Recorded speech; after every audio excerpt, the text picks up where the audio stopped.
What's going on, Mr. RapNerd? And I know you're looking like, where the hell am I at? I'm in my closet right now because everybody in my house is asleep, and I didn't want to wake folks up, so I was like, let me rush to the closet to get my thoughts out because if you don't know, Comic-Con is in session right now. News has been dropping all weekend, and this particular bit of news just dropped maybe about 20 minutes ago, and I have thoughts on it. So, Robert Downey Jr. is back in the MCU, but he's playing Doctor Doom. Now, when I first heard this, I kind of was like, this is a really dumb idea. This is stupid. I hated it. What the fuck? Why can't we get a new actor to play Doctor Doom? And I'm pretty sure a lot of fans had that same thing when they first saw this news. But as I sat and kept thinking about it, I was like, if this is written and executed well, like I think it will be, because I feel like this whole period from Endgame to now has been kind of filler just to keep the fans fed with just content, and they've been writing stories. So if it's executed and written right, this could actually be extremely brilliant. And I just wanted to talk about why that is.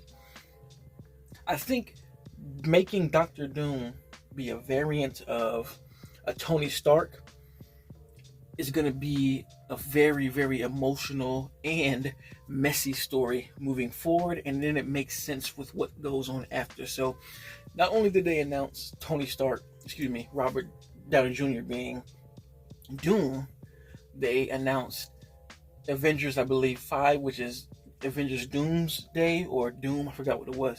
But really, what I saw and what made my mind go different places was the fact that the Avenger movie after that is Secret Wars, and that is one of my favorite Marvel stories ever. Specifically the one from 2015, not the one from the 80s. That was a bit different than what we got, but I know they're going to go that route, which is how the multiverse and all these things have happened. So, the reason why I like this idea, right, is one, bringing a Tony Stark to the MCU's universe and having the old characters have to face a version of Tony Stark, the guy that they all knew as being Iron Man, the hero he was, who sacrificed himself, great friend, who learned to be more than just a narcissistic rich asshole who turned into a team player, and is sacrificing himself. They now have to see that face, that body, that voice, and everything in the worst villain that they possibly could deal with.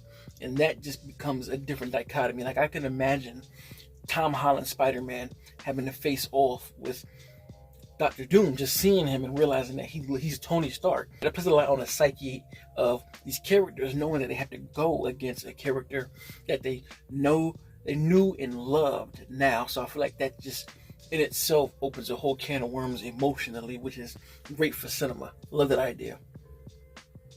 And that's only if it's written, executed right. So I'll say that. And I'm splicing this in because I forgot to mention it earlier. But to go into the writing thing, it would even be dope if the writers and directors chose to kind of retell Tony Stark's story the same exact way, but just from a villainous standpoint, to see what the variant did and had the same type of thought process as Tony Stark in the MCU, but being positive, but what he did in a negative light to build his intellect and his intelligence even more, even down to the T of having this variant of Tony Stark, who is Doctor Doom, use some of the same lines and quotes from the original timeline, but again in a villain-esque way. I think that would double down on just what it means to be good and bad, and it would solidify Tony Stark's legacy even more, because Doom would be the parallel of what Tony would have done if he was a bad person, but now we just personify it because he is Doom. That would be brilliant writing. The second part of that is the way Battleworld unfolds. Now, a little synopsis for folks who don't know. The incursion happens, meaning the multiverses kind of collide, and it's the end of the universe. That pretty much is what the incursion is in the Secret War story. And they're already playing with multiverse, and I believe one of the movies or show, I believe it was one of the shows, the movies, one of them already mentioned the incursion. So off rip, I'm like, okay, they're going this route. So In the comic book, the incursion happens, but Doctor Doom is able to track down different molecule men, and he absorbs their power to become Emperor God Doom.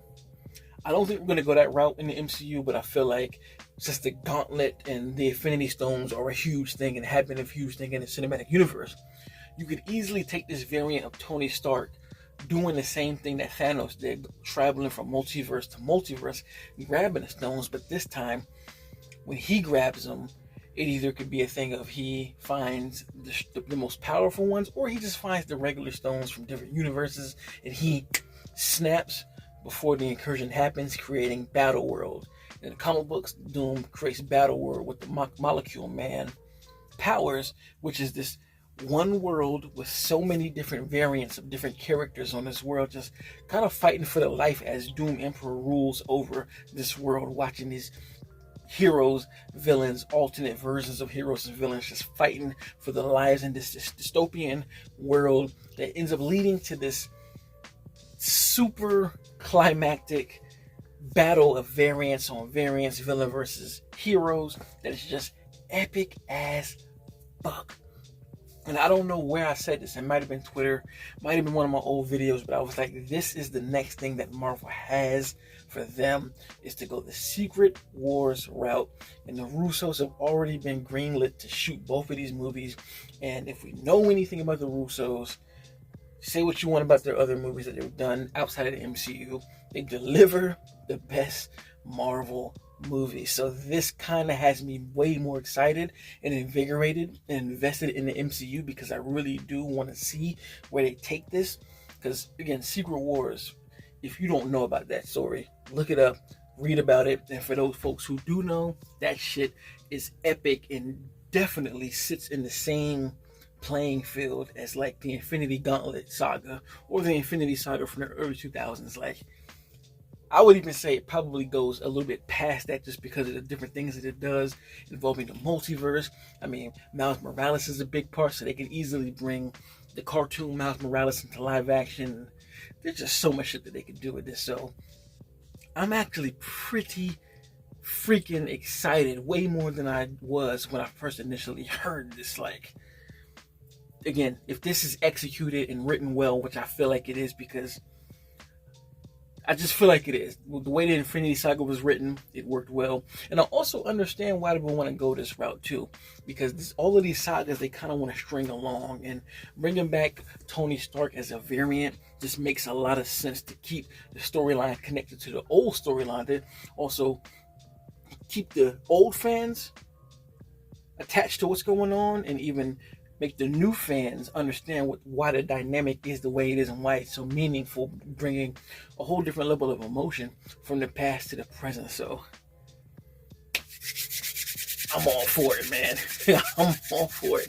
Let me know in the comments what you think about that. What were your initial thoughts when you heard RDJ was back for Doctor Doom? And do you still hate the idea? I can understand that too, because I did actually want to see a different actor play the role, because Doctor Doom is such a character in the Marvel Universe. But honestly, when I think about it from a storytelling standpoint, especially with movies, this could work really, really well. So, and again, anyway, let me know in the comments what you thought.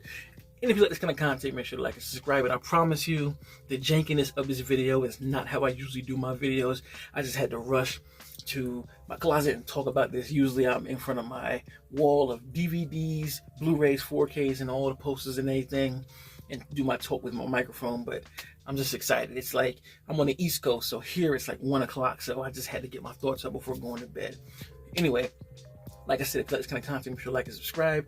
And if you already are subscribed, thank you, and until next time, peace.